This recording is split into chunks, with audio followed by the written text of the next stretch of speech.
Bonjour et bienvenue dans Regard sur l'actualité. Bonjour Patrick Le Hiéricke. Bonjour.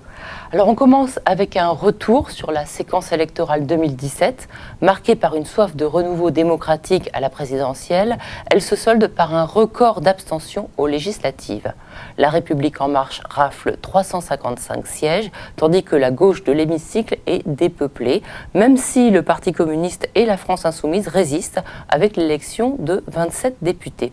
Alors à votre avis, Patrick, quelle devrait être la stratégie de la gauche pour s'opposer le plus efficacement possible aux reculs sociaux promis par Macron? La question fondamentale qui est posée est d'abord d'expliquer le sens des contre-réformes qui vont être proposées.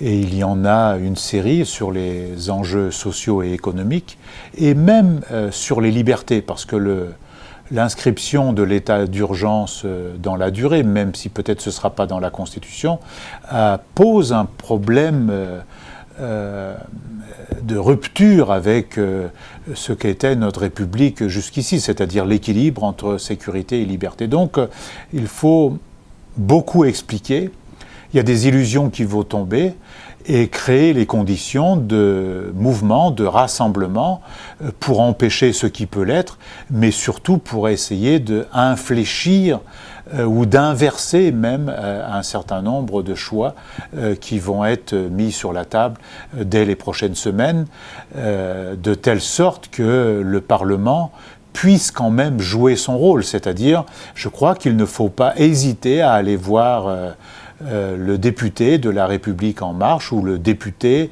de droite qui s'apprête à soutenir les ordonnances, par exemple, sur le travail. C'est cette mobilisation-là auprès des parlementaires qui ne sont pas de nos opinions, qui permettra peut-être de les obliger à prendre en compte le fait que la campagne électorale est terminée, que le monde des bisounours, il est dans les rêves, et dans la réalité, il y a des vrais gens qui sont aujourd'hui dans la souffrance et qui ne veulent pas des décisions qu'on leur appliquera certes avec le sourire, mais qui aggravera leurs conditions de vie. Alors vous espérez convaincre des gens de La République En Marche de rejoindre les rangs, au moins en termes d'idées, de la gauche? La question n'est pas de les convaincre, la question, ils sont élus, ils ont leurs options. La question est que tout ce peuple qui n'est pas venu s'exprimer à l'occasion des élections législatives, parce que certains ont considéré que les jeux étaient faits, mais d'autres ont considéré que leur abstention avait une motivation politique profonde, c'est-à-dire ils ont suivi un peu ce qui leur a été dit en disant « ne jetez pas trop la pagaille en votant contre le président », et donc peut-être certains ont été retenus, mais tous ces gens-là, ils sont majoritaires dans le pays, ils doivent faire savoir aux parlementaires et au gouvernement de La République En Marche que ça ne leur convient pas. C'est autre chose qu'il faut faire. Et ça ne veut pas dire qu'on va les convaincre, ça je n'ai aucune illusion là-dessus. Alors, le projet de nationalisation de l'assurance chômage porté par le nouveau président soulève beaucoup de questions, notamment parce que le versement de l'indemnisation pourrait être interrompu par le refus de 2 offres d'emploi. Certains imaginent déjà aussi des complémentaires chômage pour suppléer le régime général, soit un revirement complet par rapport au système en place depuis la création de l'UNEDIC en 1958. Lundi 19 juin, une journée de mobilisation était organisée dans toute la France à l'appel de la CGT pour exiger une revalorisation des indemnités chômage et rappeler l'importance de leur financement par les cotisations sociales. On écoute 2 représentants des chômeurs et précaires. Le risque, c'est à terme une privatisation en fait, des cotisations et une dégradation des conditions de remboursement et des conditions de couverture sociale. On fait comme si la cotisation sociale, c'était quelque part comme un impôt comme un autre un petit peu, alors qu'en réalité, les patrons, quand ils payent ce qu'ils appellent les charges, ils payent pour la sécurité, ils payent pour la santé, ils payent pour que en fait, l'économie fonctionne normalement, sans bidonville, sans précarité énergétique. Voilà, mais on en est arrivé à un stade où le patronat est tellement puissant qu'en fait il impose ses conditions comme il veut. Ce qui nous fait le plus peur aujourd'hui, c'est toutes les obligations qui vont faire en sorte que les gens vont être privés de Pôle emploi. Les justifications aussi.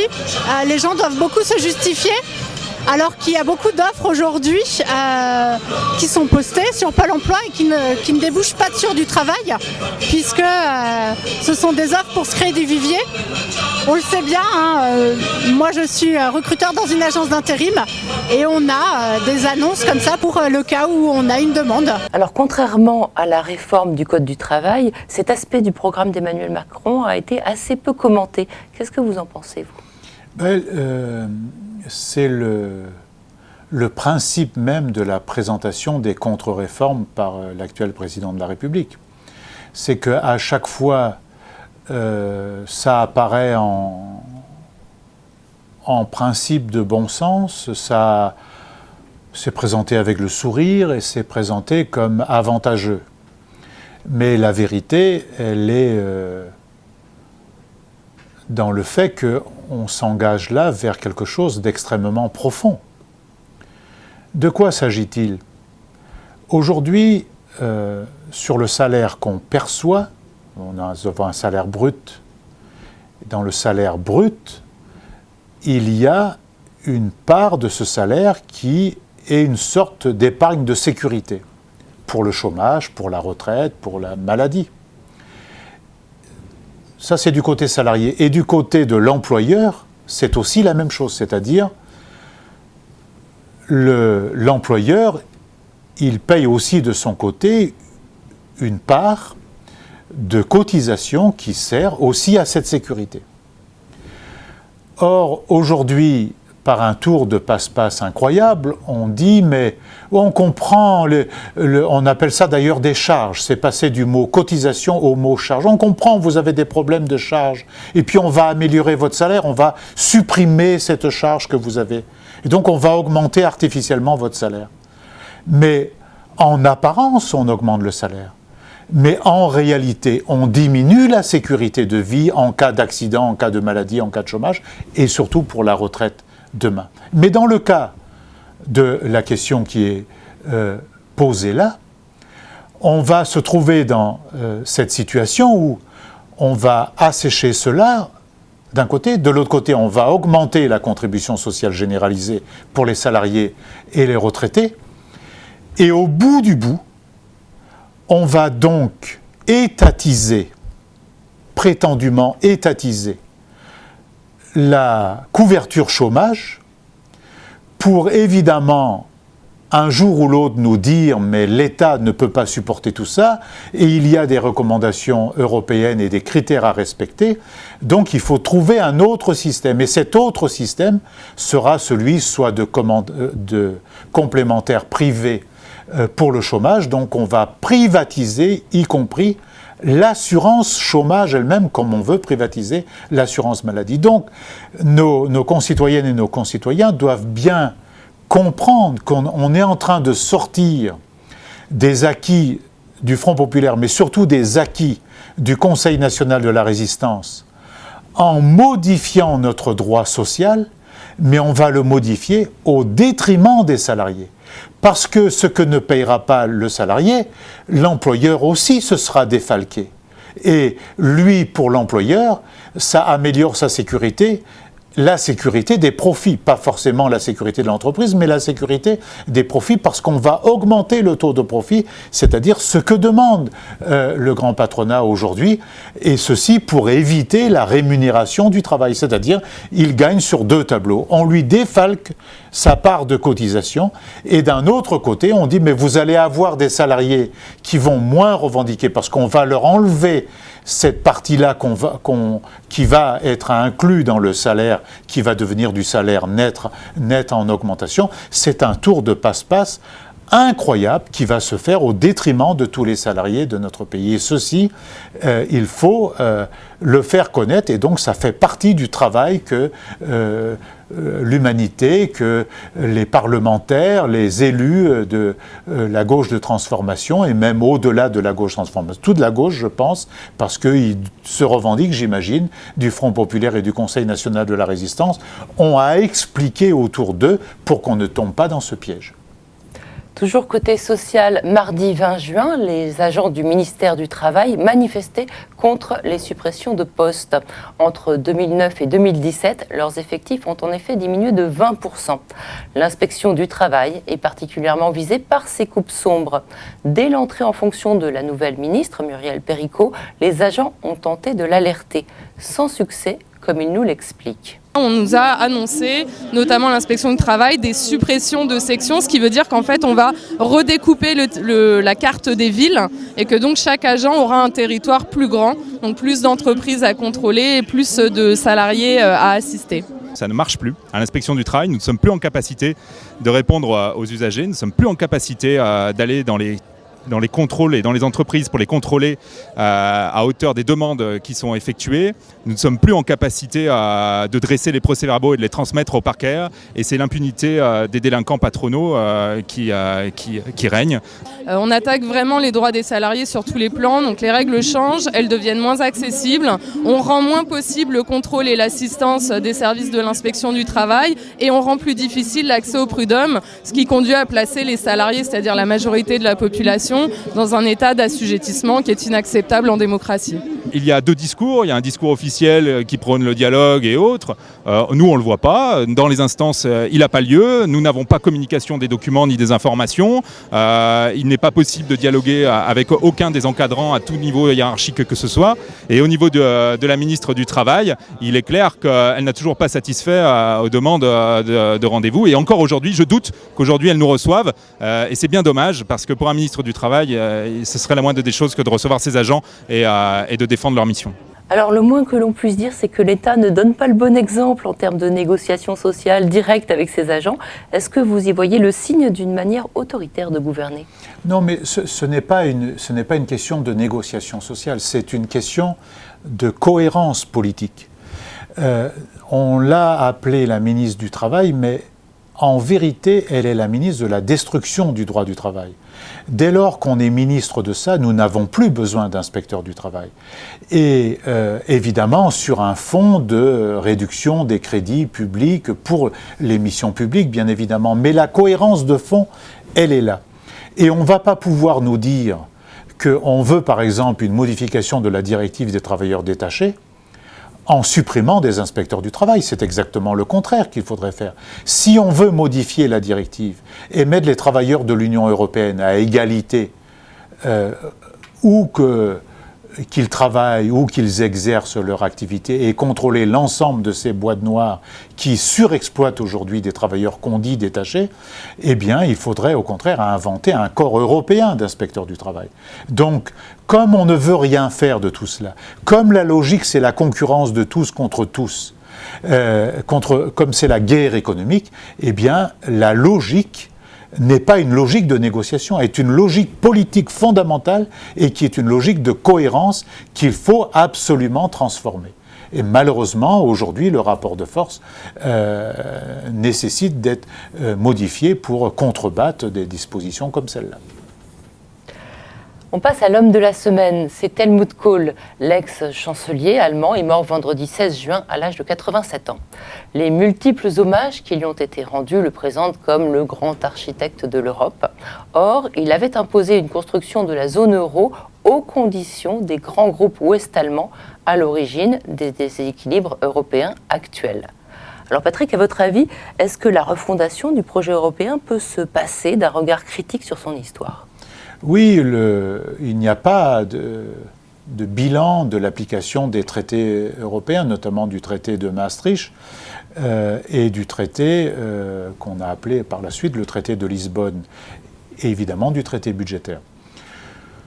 Helmut Kohl, il s'est trouvé à un moment charnière de l'histoire, c'est-à-dire au basculement et la fin du soviétisme de toute cette partie de l'Europe orientale.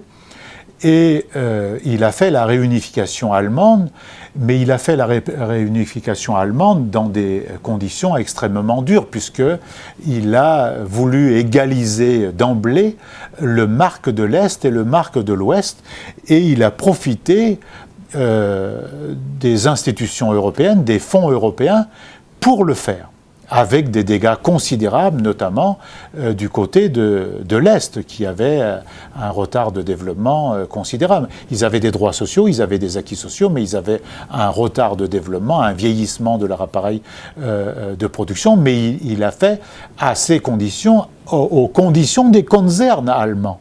Et il a fait financer ça par l'Union européenne. Et dans la foulée de cela, quasi simultanément, naît ce projet du traité de Maastricht et de la monnaie unique européenne. Et la monnaie unique européenne, à partir du moment où il était en train de régler cette réunification, dont la réunification monétaire, et à partir des traditions allemandes où déjà la Banque fédérale allemande était autonome par rapport au pouvoir politique, il a exigé, il a obtenu de François Mitterrand une banque centrale européenne qui était le décalque à Francfort de la Banque fédérale allemande, et une monnaie qui est devenue une monnaie unique et non pas commune, qui a été l'euro, est une monnaie unique, mais une monnaie indexée à ces conditions, parce qu'il faisait la réunification, à ces conditions, indexé sur le mark allemand. Enfin, beaucoup plus indexé sur le mark allemand que le franc français et même la lire italienne. On n'était pas dans un panier de monnaies avec une moyenne de la valeur des monnaies. C'est-à-dire, au moment où il faisait ça, et au moment où il disait « je fais une grande œuvre civilisatrice », puisqu'on est en train de mettre à bas ce qu'ils appelaient le communisme, que j'appelle moi le soviétisme, eh bien, il était dans une situation de rapport de force qui lui était favorable. Et les autorités françaises, je ne dis pas qu'elles n'ont pas porté la contradiction ou qu'elles n'ont pas défendu, je ne dis pas ça, mais à la fin, elles ont accepté ces conditions-là, qui a continué à financer l'Allemagne, qui aujourd'hui fait des excédents et qui se comporte toujours en impérialiste vis-à-vis notamment des pays du Sud, puisque la fracture nord-sud s'élargit à cause de la valeur de cette monnaie unique indexée sur ce marque géré par une banque centrale qui n'a de pouvoir à rendre à personne. Et évidemment, on a mis Chypre dans la difficulté, on a mis la Grèce dans la difficulté, puis on a mis le Portugal, l'Espagne et l'Italie aujourd'hui dans la difficulté. On élargit la fracture avec les pays du Sud et donc il faut revoir tout cela, c'est-à-dire non seulement il faut un bilan critique de tout cela, mais il faut refonder cela, parce que si on ne le refonde pas à partir de la participation citoyenne, eh bien cette construction européenne, il lui arrivera exactement la même chose qui est arrivée au soviétisme, c'est-à-dire que non seulement elle va aller dans le mur, mais elle va s'écrouler, elle va s'effondrer. On termine avec notre page culture qui est consacrée à un événement exceptionnel. À l'initiative de la pianiste Sophie Partouche, avec le concours du metteur en scène Jean-Daniel Sénézy, une soirée de partage culturel en soutien à notre journal est organisée samedi 24 juin à l'espace Niemeyer, place du Colonel Fabien. Elle sera ponctuée par une multitude d'interventions d'artistes de disciplines diverses, parcourant les espaces de l'œuvre du grand architecte brésilien. Alors Patrick, vous pouvez nous en dire un peu plus sur cette soirée de samedi ? D'abord, c'est une initiative d'artistes, d'acteurs du monde culturel qui ont décidé depuis déjà de nombreux mois de créer un événement en soutien financier à l'humanité. Parce qu'ils savent que l'Humanité est un journal passeur de savoir et de culture, est un journal qui est un peu aujourd'hui devenu le symbole du pluralisme de l'information et du débat en France. Et ils sont évidemment préoccupés, ils ont raison, de l'avenir de l'humanité qui a besoin de beaucoup d'argent pour éponger des dettes et pour faire son fonctionnement courant. Donc la soirée, elle est ouverte à toutes celles et ceux qui veulent y venir. On a déjà un peu plus de 60 créateurs, artistes de toutes disciplines qui soutiennent l'initiative.